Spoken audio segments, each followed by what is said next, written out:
The metal door slid open with a gentle hiss. Two tall, blue-skinned aliens in formal uniforms guided an elderly human man into the detention center of Galactic Council Outpost 47.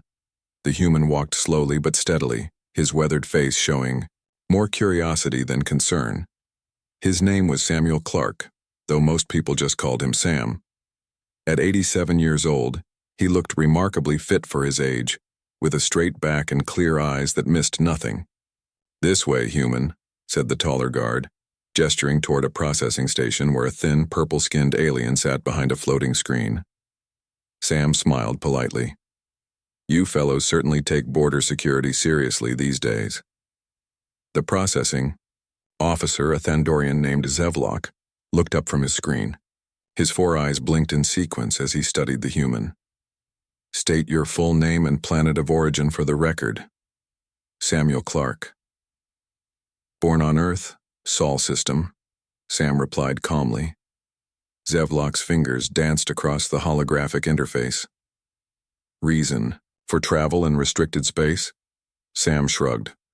"Just an old man on vacation, seeing the sights while I still can." "In an unregistered vessel?" Zevlok's voice carried a tone of disbelief. "Your ship bears no valid identification codes. It appears to be extremely outdated." "She's an antique," Sam said, a hint of pride in his voice. "They don't make them like that anymore." "Indeed," Zevlok's tone suggested this was not a compliment. "And your travel documentation?" Sam patted his pockets and frowned. "Must have left it on my ship. Does Earth still need to issue papers for its citizens to travel? I thought we were past all that." The Thandorian's skin darkened slightly, a sign of irritation. "All sentient beings require proper registration when traveling through Council space. This has been law for over 70 years. "Has it been that long already?" Sam murmured, almost to himself. A younger officer approached, holding a small device. This was Magistrate Klin, a junior official who had been tasked with examining Sam's vessel. His skin was a paler blue than the guards, marking him as from a different region of the Thandorian homeworld. "Senior Magistrate," Klin said respectfully to Zevlok, "the human's vessel has unusual markings. They match no current registry, but there's something familiar about them." Zevlok turned all four eyes to the junior officer. "Explain." Klin held up the device, showing images of symbols etched onto the hull of Sam's ship. These appeared to be military designation marks, but from an old system. Very old. "I'm an old man," Sam said with a gentle smile. "I like old things." Zevlok turned back to his screen. "Computer, search for identity match, human male, Samuel Clark of Earth."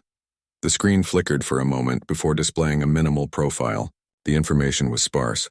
Just a basic citizenship record from Earth with most sections marked as classified or redacted.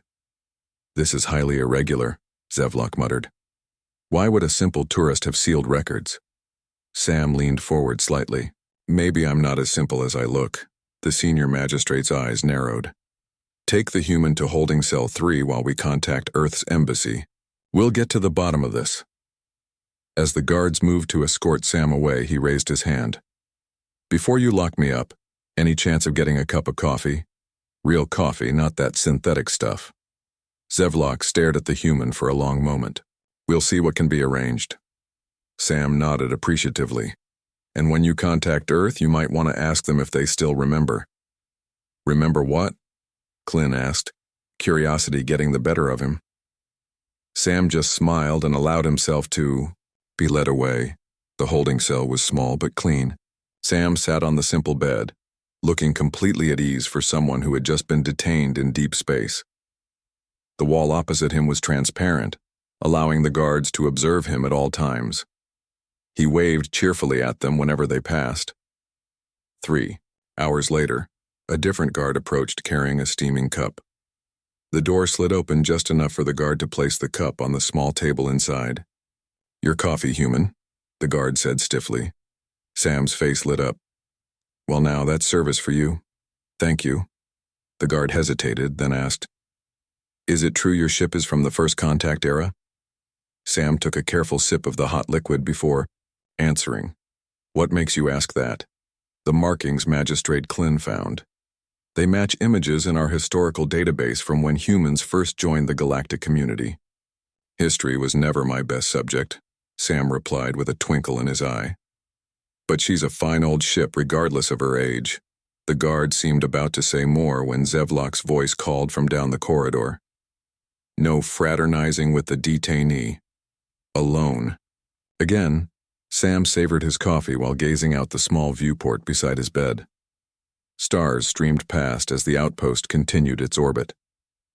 Despite his situation, there was something peaceful about the old man's demeanor. Meanwhile, in the command center, Zevlok was growing increasingly frustrated. What do you mean Earth's ambassador is unavailable? This is a diplomatic matter. The communications officer, a nervous-looking female Thandorian, repeated the message. Earth's diplomatic corps says Ambassador Lee is in deep space transit and cannot be reached for at least 48 hours. They request we hold the human until proper identification can be established. 2 days. Zevlok's skin darkened dramatically. We're a security outpost, not a hotel. There's something else, sir, the officer added. When I mentioned the human's name, the Earth official seemed concerned. They're sending someone named Ilara Voss to interview him. Who is this Voss? Zevlok demanded. A half-human liaison officer stationed at Proxima Centauri. She'll arrive tomorrow. Klin, who had been quietly listening, spoke up. Sir, I've been researching those markings. From the human's ship. They're not just old, they're significant. They appear to be command insignia from Earth's first interstellar fleet. Zevlok's four eyes blinked rapidly. Why would an elderly tourist be flying a decommissioned military vessel? Perhaps he's a collector, Klin suggested. Or maybe he served on it long ago. That's impossible, Zevlok said dismissively. The first fleet was over 70 years ago. No human lives that long in active service. Back in his cell, Sam finished his coffee and placed the empty cup on the table. He moved to the viewport and gazed out at the stars with the comfortable familiarity of someone who had spent a lifetime among them. His reflection in the transparent surface showed a slight smile. Right on schedule. He whispered to himself as he spotted a small ship approaching the station, a vessel with Earth markings. Time to see if they remember old Sam Clark after all. The outpost's alert system suddenly chimed. A voice announced, Incoming priority transmission from Earth Central Command, Security Level Alpha. In the command center, Zevlok and the other officers froze in surprise. Alpha clearance was reserved for matters of highest importance. The main screen flickered to life, displaying the stern face of a human woman in a formal military uniform adorned with gold insignia. Behind her stood several other officers, all looking extremely serious. This is Admiral Catherine Bishop of Earth Fleet Command, she announced without preamble. Regarding your detainee Samuel Clark, release him immediately. That's an order from the highest level. Zevlok's jaw dropped open. But regulations. You have no idea who you've detained, Magistrate, Admiral Bishop interrupted. No idea at all. Zevlok stared at the screen in shock. The human admiral's words hung in the air like a physical presence. Around him, the command center had fallen completely silent. With all due respect, Admiral, he finally managed. This outpost operates under Galactic Council jurisdiction. We have procedures. I'm well aware of Council procedures, Magistrate, Admiral Bishop interrupted. A diplomatic representative is already en route to your station. Until then, Mr. Clark is to be moved to guest quarters immediately. Before Zevlok could respond, the transmission ended. The Thandorian turned to his staff, all of whom were staring at him expectantly. Well, he said, his skin flushing a darker blue. It seems our detainee requires upgraded accommodations. Ilara Voss arrived at Outpost 47 6 hours later, half-human with distinctive amber eyes that reflected her Centaurian mother's heritage. She moved with the confident grace of someone accustomed to navigating between worlds. The junior officer Klin met her at the docking bay. Welcome to Outpost 47, Officer Voss, he said with a formal bow. I'm Magistrate Klin. Ilara nodded. Thank you. I understand you're holding Samuel Clark. He's been moved to guest quarters as instructed. Clint replied, leading her through the station's corridors. Though we still don't understand why a seemingly ordinary human warrants such attention. Ilara's expression remained carefully neutral. That's why I'm here. Sam was sitting by the viewport in his new quarters when they arrived. The room was spacious and comfortable, a significant upgrade from the holding cell. He turned as the door slid open, his weathered face breaking into a warm smile when he saw Ilara. Well now, he said, standing slowly. They sent you, did they? You're the spitting image of your grandmother. Ilara froze in the doorway, her professional demeanor momentarily shaken. You knew my grandmother? Sam chuckled. Leah Voss was one of the best communications officers I ever worked with. Centaurian human. Partnerships were rare back then. Clint looked between them in confusion. Should I leave you to speak privately? No need, Sam said, gesturing for them to sit. Nothing secret about old war stories. Ilara took a seat across from him. Admiral Bishop sent me to escort you back to Earth. She was quite insistent about your safe return. Kate always was the serious type, Sam said with a gentle laugh. Even as a cadet. Ilara's eyes widened slightly. You knew Admiral Bishop as a cadet? But that would have been a long time ago, Sam finished for her. You lose track of years when you've seen as many as I have. Clint couldn't contain his curiosity any longer. Sir, your ship bears markings from Earth's first interstellar fleet. Were you part of it? Sam's eyes took on a distant look. The First Contact War wasn't actually much of a war despite what the history books say. More of a misunderstanding, really. Those were confusing times for everyone. Ilara and Clint exchanged glances. The First Contact War had occurred nearly 70 years ago, long before either of them was born. You speak as if you were there, Ilara said carefully. Memory's a funny thing at my age, Sam replied with a wink. Sometimes yesterday feels fuzzy, but 60 years ago seems clear as crystal. Ilara decided to change approaches. Your ship was found without proper registration. Can you explain why you were traveling through restricted space? Wanted to see the Rigelian Nebula again, Sam said simply.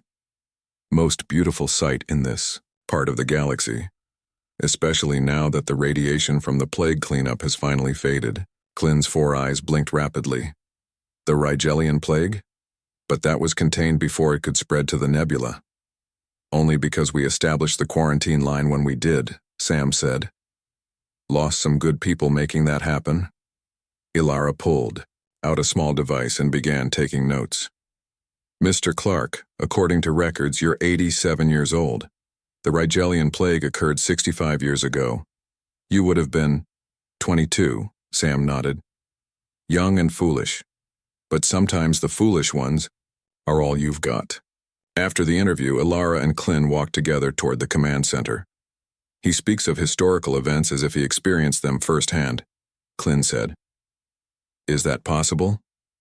Ilara's face was thoughtful. Human lifespans have extended significantly in recent decades, and there are stories, legends really, about the early days of Earth's space exploration. What kind of legends? They say there was a human commander who prevented several interspecies wars during the early council formation. Someone who became known only as the Peacemaker in official records. Clint looked skeptical. And you think this elderly tourist might be this Peacemaker? I don't know, Ilara admitted. But I intend to find out. Word of Sam's presence spread quickly through the station. Alien officials from various species began finding reasons to pass by his quarters or visit the observation deck where he sometimes sat watching the stars. Sam seemed amused by the attention. He greeted everyone politely, occasionally exchanging words in their native languages, surprising many with his fluency in obscure dialects. On the second day, an unscheduled ship docked at the station. From it emerged an elderly Arcturian diplomat.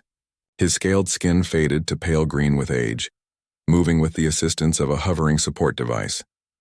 Zevlok intercepted the unexpected visitor in the main corridor. Ambassador Krex, we weren't informed of your arrival. The Arcturian's ancient eyes fixed on the Thandorian. I came as soon as I heard, Is it true? Is he here?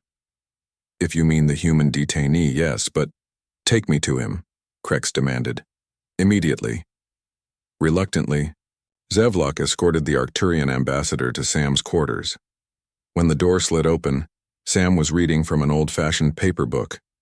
He looked up and for a moment surprise registered on his face. Well, he said softly. Krex, you got old, my friend. To everyone's shock, the Arcturian ambassador lowered himself to the floor in a formal gesture of profound respect that hadn't been seen in diplomatic circles for decades. His voice trembled as he spoke. The debt of my people can never be repaid, Commander. Sam moved quickly for an old man, crossing the room to help Krex back to his feet. The Arcturus standoff was a long time ago, old friend. I was just doing my job. Zevlok stared in disbelief. The Arcturus standoff was a near-mythical event from the early days of the Council, when an entire species had nearly been wiped out in an unprovoked attack. History records stated only that diplomatic intervention had prevented genocide. Later that evening, Ilara sat alone in the station's data center, searching through classified archives she'd been granted temporary access to. Most of the files about Earth's early fleet commanders were heavily redacted, with entire missions and names removed from public record. But in one ancient report, a single reference caught her eye. Operation Firewall, authorized by Commander C, resulted in peaceful resolution between 17 previously hostile species. The initials made her pause. SC, Samuel Clark. As she continued reading, a notification appeared on her screen. A priority communication was coming through from Earth. Admiral Bishop's face appeared, looking grave. Officer Voss, she said without greeting. The Council has convened an emergency tribunal. Representatives from 12 species are en route to the station now. A tribunal? Ilara asked, confused. For what purpose? To determine what to do about Samuel Clark, the Admiral replied. It seems our secret has finally come out. Outpost 47 had never seen such activity. Ships from across the galaxy arrived over the next 12 hours, each carrying diplomatic representatives of major Council species. The station's staff worked frantically to prepare the main conference chamber normally used for routine trade discussions, for what was now being called the Clark Tribunal. Sam watched the commotion from the large viewport in his quarters, seemingly amused by all the fuss. Ilara stood beside him, still trying to piece together the puzzle of his identity. All this for one old man? Sam chuckled. Seems excessive. Who? Are you really? Ilara asked directly. I found references to an SC in classified files about Operation Firewall, but nothing more. Sam turned to her, his eyes suddenly sharp and clear. Some things were kept quiet for good reasons, young lady. Peace is delicate. Sometimes legends serve better than facts. Before Ilara could press further, the door chimed. Magistrate Klin entered, looking distinctly uncomfortable. The tribunal is ready, sir, he said, addressing Sam with a new respect that hadn't been there before. They've asked me to escort you. Sam straightened his simple jacket. Well then, let's not keep the galaxy waiting. The main conference chamber had been transformed. A large semicircular table dominated the space, with 12 ornate chairs arranged behind it.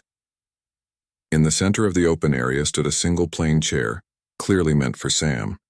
As they entered, the room fell silent. The assembled representatives, each from a different species, studied the elderly human with expressions ranging from curiosity to what appeared to be awe. At the center of the table sat a tall, golden-skinned being with 4 arms. This was Zalax, the current council president and representative of the Centurion Collective. His voice, when he spoke, filled the chamber effortlessly. This tribunal is now in session, he announced. The matter before us concerns one Samuel Clark of Earth, detained for violations of council travel regulations. Sam walked slowly to the chair and sat down, nodding politely to the assembled dignitaries as if at a casual social gathering rather than a formal hearing. Zalax continued, the charges include traveling without proper identification, operating an unregistered vessel, and entering restricted space without authorization. Don't forget being old and forgetful, Sam added with a small smile. Several of the representatives shifted uncomfortably. This is a serious matter, Mr. Clark, Zalax stated firmly. Your identity presents complications. I'm just an old man on vacation, Sam replied. Didn't realize I needed the whole galaxy's permission. A blue-skinned representative with flowing silver hair leaned forward. This was Ambassador Lyria of the Aquilan Alliance. You claim to be merely a tourist, yet you pilot a vessel bearing command insignia from Earth's First Fleet. Explain this discrepancy. She's a good ship with history, Sam shrugged. Sentimental value. And your knowledge of the Arcturus standoff? Pressed another representative. This one a reptilian Draconis. Ambassador Krex addressed you as Commander. What command did you hold? Before Sam could answer, the chamber door slid open. Admiral Catherine Bishop strode in, flanked by 4 officers in formal Earth Fleet uniforms. Her presence commanded immediate attention. Council President, she said, addressing Zalax directly. Earth formally protests these proceedings. Commander, Samuel Clark's identity was classified under Section 7 of the Founding Accords, with full council approval 63 years ago.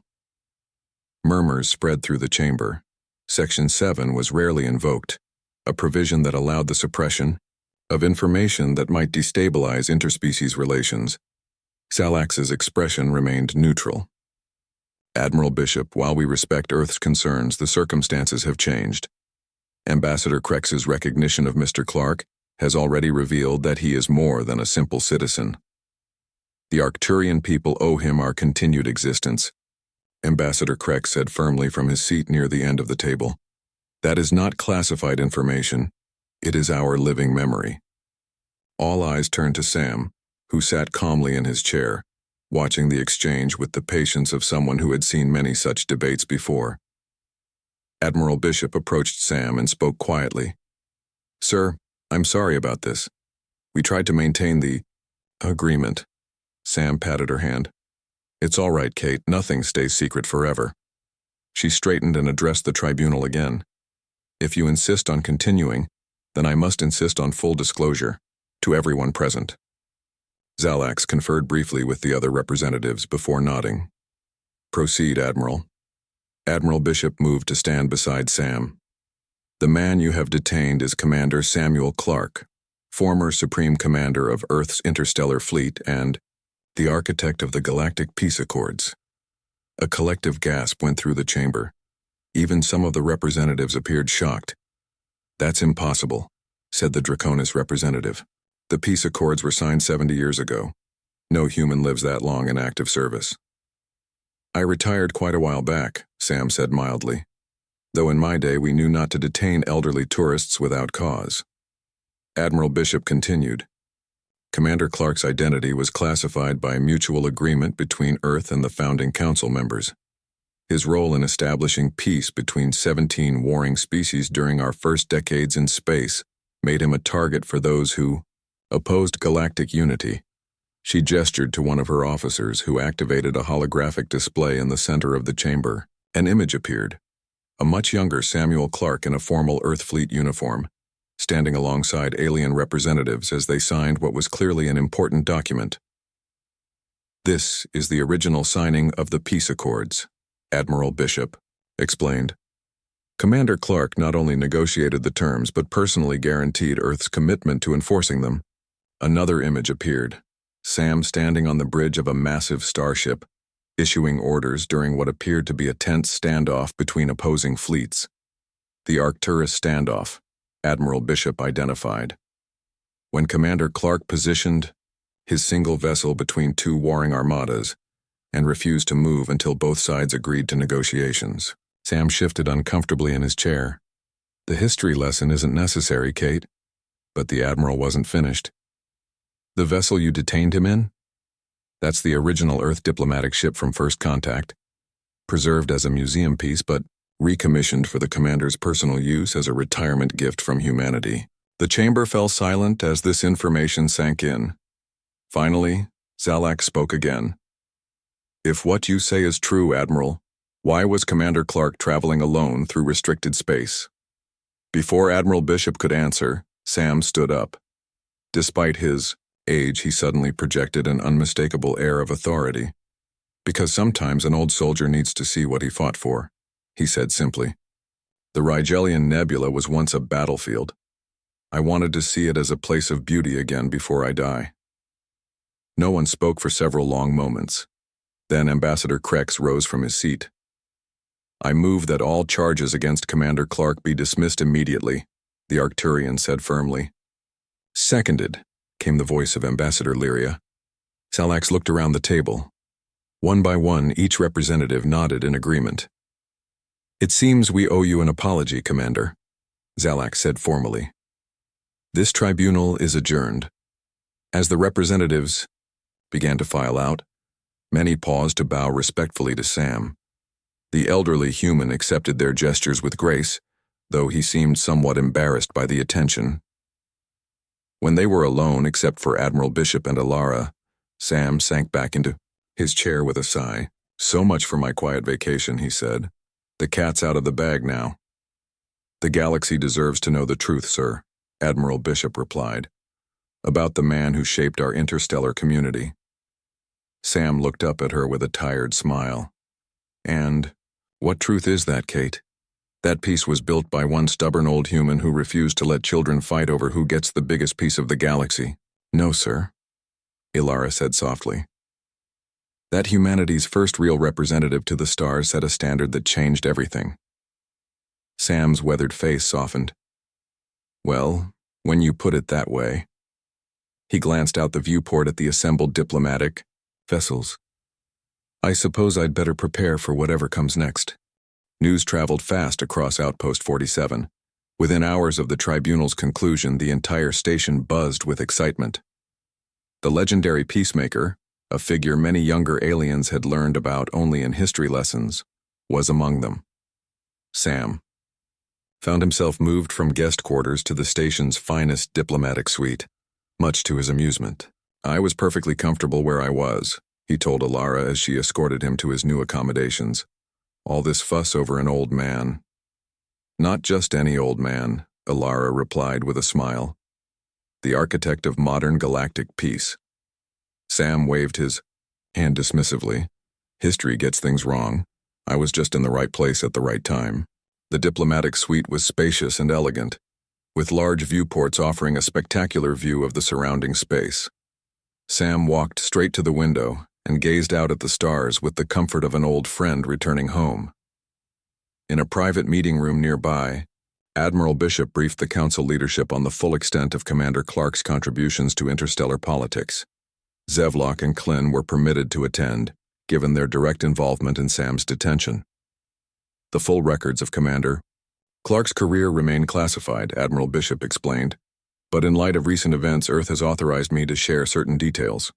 She activated a holographic display showing a timeline of major galactic events over the past 70 years. Key points glowed brighter than others. The First Contact War, the Proxima Centauri Treaty, the Rigelian Plague Containment, the founding of the Council itself. Commander Clark played critical roles in all of these events, she said. Selax leaned forward, his four hands folded together. We were taught these events were the work of many diplomats and leaders working together. And so they were, Admiral Bishop nodded, but it was Commander Clark who often brought those leaders together in the first place. Why was his identity kept secret?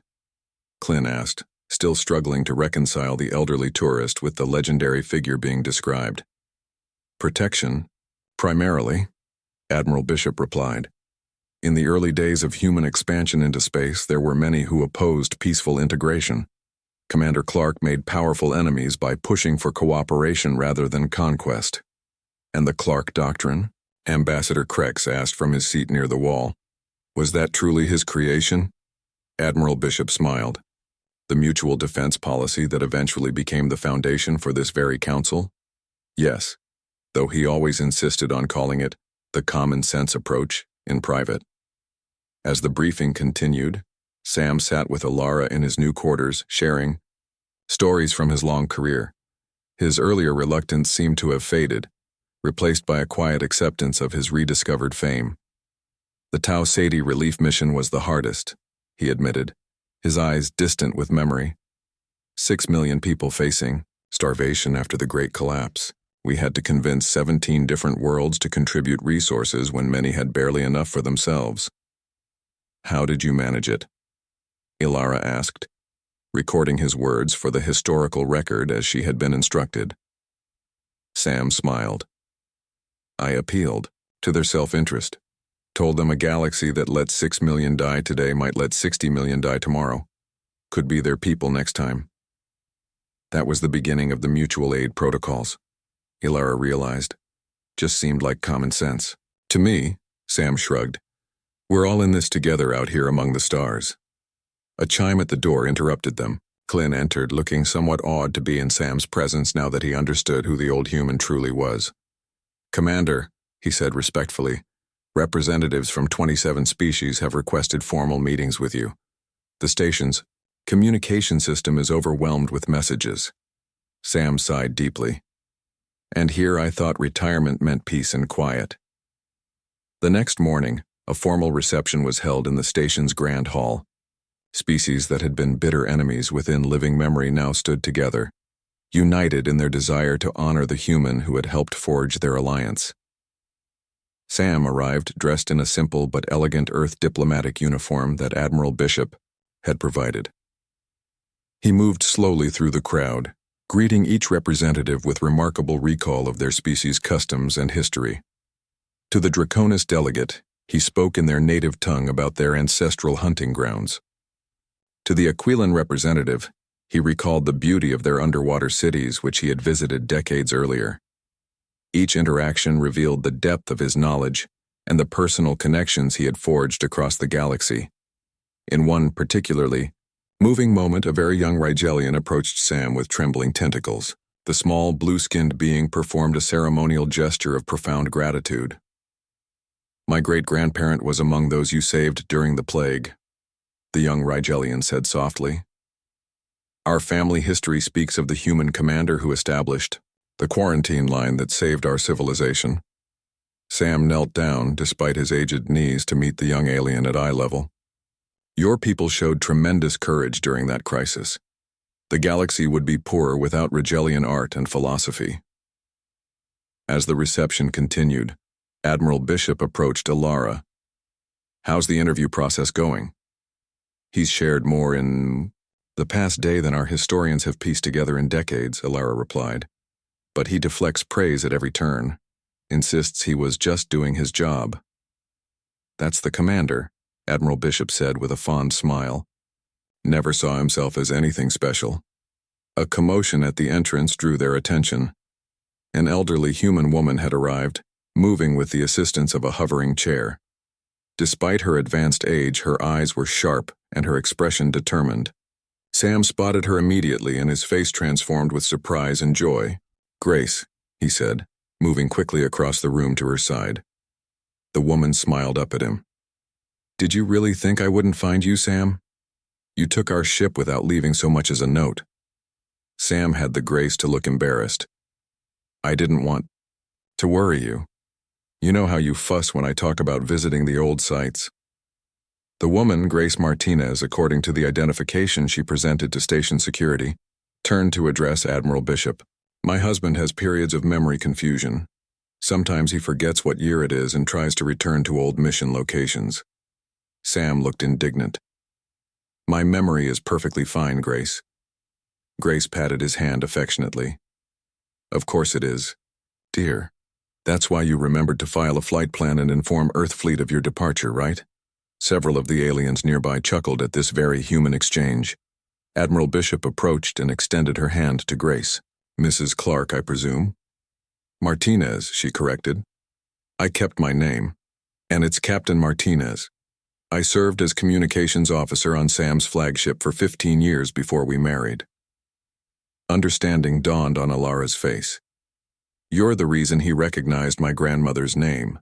Leah Voss served under you, didn't she? Grace nodded, her eyes twinkling. Leah was my protege. Best translator I ever trained. How is she? She passed away 10 years ago. Elara said softly. Grace's expression saddened. I'm sorry to hear that. She was a remarkable woman. Sam placed his hand on his wife's shoulder. We're the last of the old guard now, it seems. The moment was interrupted when Ambassador Krex approached, followed by Zalax and several other council representatives. Commander Clark, Zalax said formally, the council has reached a unanimous decision regarding your status. Sam straightened, facing them with dignity. And what have you decided to do with one troublesome old human? We would be honored, Zalax replied, if you would accept a position as special advisor to the Galactic Council. Sam stared at Zalax in surprise. The room had fallen silent, all eyes focused on the elderly human and the tall centurion standing before him. Special advisor? Sam repeated. I'm retired, Zalax. Have been for decades. Perhaps officially, Zalax said. But your journey to the Rigelian Nebula suggests you have not entirely removed yourself from galactic affairs. Grace squeezed Sam's hand. They have a point, dear. Sam looked around the room at the assembled representatives. Species that had once been bitter enemies now stood side by side, united in a peace he had helped create. What exactly would this position entail? He asked finally. Your wisdom, Zalax replied simply. Your perspective. Many current council members were not alive during the founding years. We have forgotten important lessons. The newer generations don't understand what it took to build this peace, Ambassador Krex added. They take it for granted. Sam exchanged glances with Grace, some silent communication passing between them. After a moment, he turned back to Zalax. I'll consider it, he said. But first, I have a request. Name it, Zalax said immediately. Dismiss all charges against me formally, and issue me proper documentation so I can continue my journey without being detained at every outpost. The council representatives looked at each other, then burst into laughter. Even Sam smiled at the absurdity of it all. Done, Zalax said.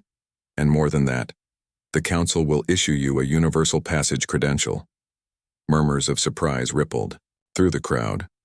A universal passage was exceedingly rare, a diplomatic credential that allowed unrestricted travel through all council space. That's generous, Sam said, clearly touched by the gesture. It is the least we can do, Zalax replied, after detaining the architect of our very existence.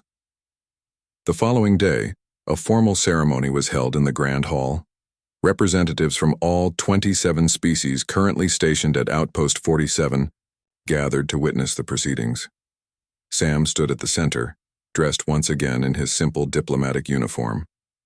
Grace sat nearby, watching with pride. Zalax presented Sam with a small crystalline card, the Universal Passage Credential. With this, Commander Clark, you may travel freely throughout all council space for the remainder of your days. Sam accepted the card with a slight bow. Thank you. And now, Zalax continued, by council tradition, each representative may present a token of their species' respect. One by one, the representatives approached. The Draconis presented a scale from their sacred ancestor, embedded in clear crystal. The Aquilans offered a vial of water from their deepest oceans. Each gift came with words of gratitude for specific acts Sam had performed for their people, many of which had never been recorded in official histories. The young Rigelian stepped forward, holding a small blue flower that seemed to glow from within. This is the breath of life, they explained. It grows only in the region where your quarantine line saved our people. We name it now the Clark Blossom. Sam's weathered face showed deep emotion as he carefully accepted each gift. When all 27 representatives had presented their tokens, Zalax invited him to speak. For a long moment, Sam stood silently, looking out at the assembled beings. When he finally spoke, his voice was clear and strong, belying his advanced age. When humans first reached for the stars, he began, we didn't know what we would find, friends or enemies, wonders or horrors, so we decided on a simple approach, to be friends first, until proven otherwise. He paused, looking around the room. That's all I ever did, he continued. I chose friendship and cooperation when others wanted isolation or domination. I believed that different species could work together for common good. Not because I was special, but because I was human. He gestured to the gathered representatives. Look at us now. Species that once targeted weapons at each other now sharing this room in peace. That isn't my legacy. It's all of ours. Applause filled the hall, a mix of human clapping, Draconis tail thumps, aquiline water clicks, and dozens of other species-specific expressions of approval. After the ceremony, Admiral Bishop approached Sam and Grace. Earth would be honored by your return, Commander. A proper welcome could be arranged. Sam looked at Grace, who nodded slightly. Perhaps after we finish our vacation, he said. There are still a few places I'd like to visit. Of course, Admiral, Bishop replied. But you won't be traveling alone again. She gestured to Alara, who stepped forward. Officer Voss has volunteered to accompany you, to continue recording your stories for the historical archives. And to keep you out of trouble, Grace added with a smile. Sam pretended to look offended. When have I ever been trouble? Everyone laughed at that. 2 days later, Sam's antique vessel prepared for departure from Outpost 47. The ship had been thoroughly checked and serviced by the station's best engineers, its old military markings now complemented by the new universal passage symbol. On the observation deck, Zevlok and Klin watched the preparations alongside Admiral Bishop. I still can't believe we detained the Peacemaker, Zevlok said, shaking his head. Perhaps it was meant to be, Admiral Bishop replied. His identity couldn't remain secret forever. What will happen now? Klin asked. Something good, I hope, the Admiral said. The Council is already discussing a new diplomatic initiative based on Commander Clark's principles. They're calling it the Clark Protocol. On the ship, Sam settled into the familiar captain's chair. Grace sat beside him at the communication station, just as she had decades ago. Alara took the navigation console, still somewhat awed to be serving with the legendary commander. Where to, Captain? Alara asked. Sam smiled at the use of his old title. Set course for the Andromeda Outreach Station. Grace looked at him with surprise. That's where we negotiated the Andromeda Charter. Indeed it is, Sam nodded. I thought it might be nice to see what they've done with the place. As the ship pulled away from the station, dozens of vessels formed an honor guard, escorting them to the jump point. It was an unprecedented show of respect from so many different species. You know, Sam said as they prepared for the jump, I never set out to be a legend or a peacemaker. I just couldn't stand the thought of all these amazing civilizations destroying each other when we could be exploring the universe together. That's why you succeeded where others failed, Grace said softly. You saw potential instead of threats. The ship's engines hummed as they prepared for the jump to faster-than-light travel. Ready, sir? Alara asked. Ready, Sam confirmed. Then he added with a twinkle in his eye. And after Andromeda, I was thinking we might visit Tau Ceti, and then perhaps the Sirius Collective. Grace gave him a knowing look. This isn't just a vacation, is it? You're visiting all the places you helped save. Sam's expression grew thoughtful. I wanted to see what they've become, to know it was worth it. And is it? Alara asked. Worth it? Sam looked out at the stars as the ship jumped to FTL speed, the honor guard vessels falling away behind them. His weathered face broke into a gentle smile. Every moment, he said. Every single moment. Back at Outpost 47, Admiral Bishop watched the ship disappear into the distance. Beside her, Council President Zalax spoke quietly. His legacy will endure far beyond his lifetime, the Centurion said. That was always his greatest hope, Admiral Bishop replied. Not fame or recognition, but lasting peace. We will not forget again, Zalax promised. The name Samuel Clark will be remembered as long as the Council exists. As if in answer, a message came through on the station's communication system, the final transmission from Sam's ship before it jumped beyond range. Remember not the man, but the idea. We are stronger together than apart. The stars belong to all of us.